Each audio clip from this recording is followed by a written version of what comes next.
Rehabilitated men, citing their volunteer work in prison and their personal lives as husbands. Although last week, Lyle's wife of 20 years announced they have been separated and shut down rumors of an affair on Facebook, writing, "This is not a cheating scandal," and that she is forever committed to the enduring fight for their freedom. While Eric's stepdaughter posting that the brothers are two separate individuals and that she'd appreciate it if people would consider my dad for who he is and not based on the actions of someone else. How much do you think these stories about who they are behind bars, their personal lives? The one way that it could matter for the court is when it comes down to Eric and Lyle's credibility. Is it possible that one of the brothers could get a resentence, not the other? It is possible. An attorney for the Menendez brothers has acknowledged that possibility. Today's procedural hearing will set the stage for the brothers' key hearing next month, scheduled 9 days after Los Angeles' incoming district attorney takes office and begins reviewing whether to recommend resentencing. You need to do that extensive review of the facts and the law.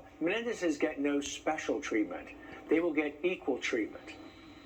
And California Governor Newsom recently said he's going to hold off on making a clemency decision until after that new district attorney makes his recommendation.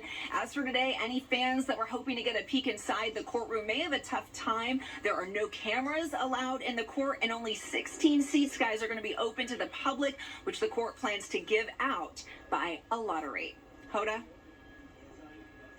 All right, Liz Croyd's for us there in L.A. Liz, thanks. Let's get more insight on what we expect today. NBC's senior legal correspondent Laura Jarrett is here. Laura, so what do you expect you could actually learn from today's hearing as a status hearing? Today you're going to sort of get the first preview at how this new judge is treating the case and treating the evidence. He knows, just like all of us do, that there is a new district attorney in town, and he's not getting sworn in until December 2nd, and yet this hearing on resentencing is happening on the 11th. So if I'm the judge, I say, wait a minute, guys.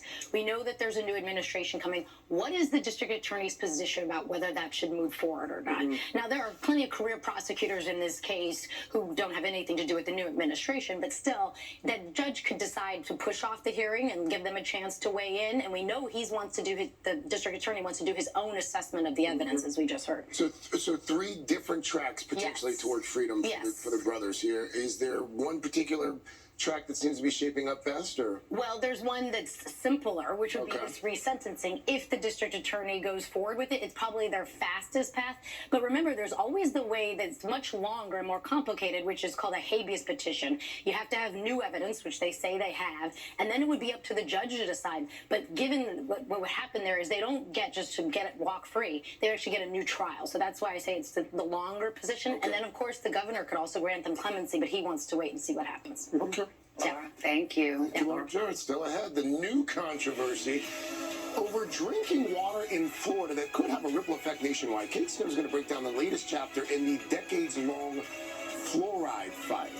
But first, we trust it will happen, but who makes sure those planes are ready to go every morning? Tom Costello, he decided to find out. Hey guys, good morning. We are at the American Airlines JFK Airport maintenance base, and we've been watching all night as they work on this plane. From the moment the last passenger steps off until the first one steps back on, what they've been doing to get this plane ready for Thanksgiving week. We'll take you inside when we come back.